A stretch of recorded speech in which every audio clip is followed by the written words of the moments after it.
Isa ang mga kolorum na sasakyan sa mga dahilan ng matinding trapiko sa Metro Manila. At upang masugpo ito, sinimulan na ng MMDA at jeepney operators ang electronic tagging ng mga pampasaherong sasakyan. Bagamat makabago, mas mura umano ito kumpara sa paint tagging. Narito ang ulat ni George Bandola. Sinimulan na ng Metro Manila Development Authority ang electronic tagging sa mga pampaserong jeepney sa Taguig City. Matapos ang halos 2 taong debate, nagkasundo ng mga jeepney operators at mga otoridad na i-implementa ang e-tags. Tinatayang matatapos na ang pamamayagpag ng mga kolorum at out-of-line na jeepney sa pamamagitan nito. Masaya naman ang transport sector.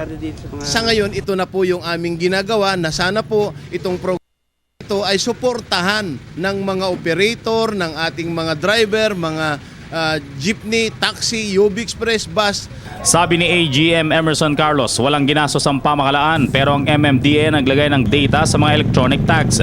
700 pesos lamang ang halaga ng bawat e-tags na tatagal ng 10 taon. Kumpara sa paint tagging na naunang ginawa ng MMDA na nagkakalaga ng 2,500 pesos.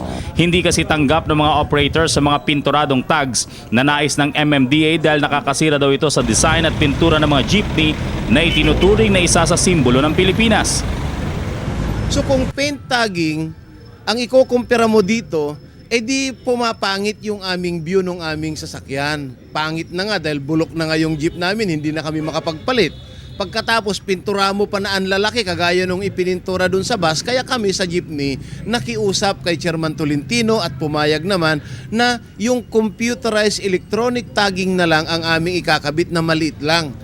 Sa pagtaya ng LTOP, nasa 20 to 30% ng 87,000 na jeepney sa Metro Manila ang bumabiyahe ng walang kaukulang prangkisa, lalo na tuwing gabi o kaya nag-out of line o may prangkisa nga pero bumabaybay ito sa hindi nila ruta.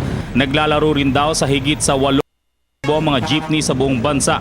Kung di dahil sa mga kolorum at out of line, hangad ng mga jeepney operators na madagdagan pa ng 20% ang kanilang mga kinikita sa harap na rin ng mataas na halaga ng diesel at spare parts. Para sa Telebisyon ng Bayan, George Bandola.